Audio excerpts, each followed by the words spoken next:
Back to school does not just mean back to class, it also means back to school sports. It is important that parents have the right information for their student athletes, so we are sharing some tips today here in our LCMC Health Wellness Lounge. Joining me now is Camille Bordelon. She is the manager of sports medicine at Children's Hospital New Orleans. Welcome to the show. Thank you for having me. Yes, thank you so much for coming on. Such a big topic, especially as kids go back to school. First, I want to ask you this. You work with student athletes. How common are these sports injuries during school? Right, and they kind of can happen anytime, and also nowadays sports are year-round if you talk to anyone, so it really comes into making sure they're taking care of their body, resting properly, and if something feels off, letting their athletic trainer, their parents, their healthcare provider, whoever, their coach, know ahead of time before just kind of keeping it to themselves. And like you said, with school starting up, it's about to ramp up even more. Kids have been off in the summer vacationing, and now they're back and all of a sudden going to try to play every sport on the same day. So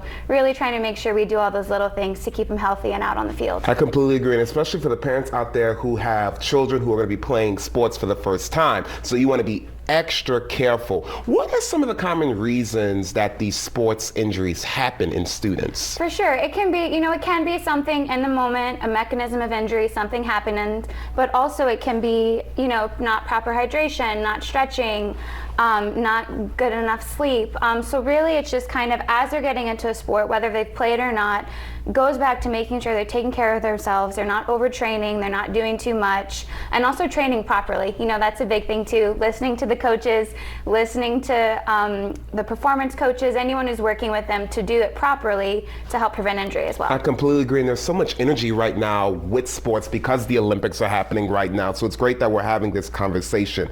I feel like one of the best ways to protect children from sports injuries is having the right gear. What is some gear all parents should make sure their students and children have, regardless of the sport? For sure, and that's a great baseline. Like you said, even before you start, having the proper equipment already gets you one step ahead.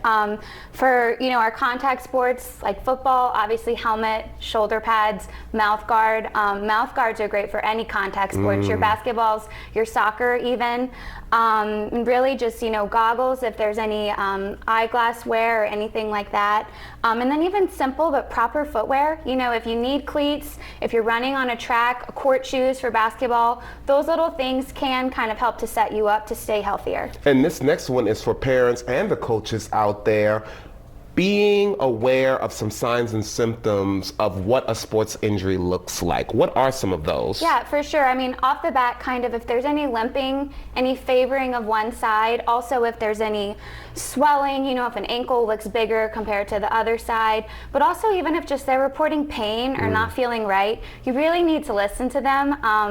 And then kind of going into further, if there's disorientation, dizziness, so kind of like we said, but from the get-go, just listening to what they're saying, seeing what you're observing, if they're favoring a side, if they're limping walking down the hallway, kind of making sure you're just keeping an eye on that versus just kind of, pushing them back or pretending they're okay. So true, and not only do you want to stretch ahead of time, prepare ahead of time, you also want to hydrate. When's the proper time to hydrate, and can we ever drink electrolytes? Yes, for sure. There is always a good time. Before, after, during. You can never get enough water, and especially in this heat out here. Okay. Sweating so much. Absolutely. They're losing sodium and sweat all throughout the day. So it's great that they have water bottle or their electrolytes at practice, but during the day, at night when they come home, and also eating a well-balanced meal with that, because that helps replenish everything that they're losing as well. So kind of just, it used to be like, hey, you have your little water bottle for practice, but now we know you need that all throughout the day. So even little sips here and there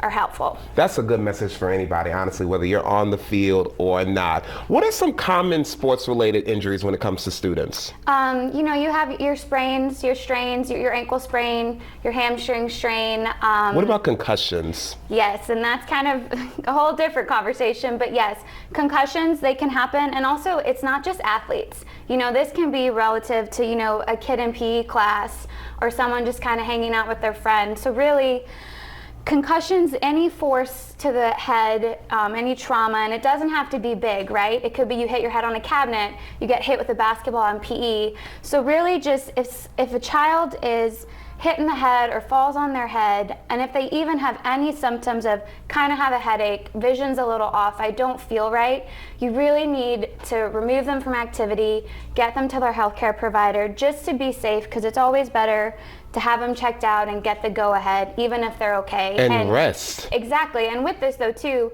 helmets don't prevent concussions. So a note just for, our football athletes, lacrosse, baseball, softball, just because you have a helmet on, you can still have a concussion. So just for parents to be aware of that, again, of those little symptoms. It's so true, and I'm sure people are wondering, what are some of the most dangerous student athlete sports? Anyone can be if you're not prepared. So it's important to take care of your student athletes as we get ready for school. Thank you so much for being here, my darling, and best of luck. Hopefully we don't see a lot of people in your office this year. Yes, look, if you all have more questions about this topic or any more information about keeping your kids safe this school year, log on to CHNOLA.org.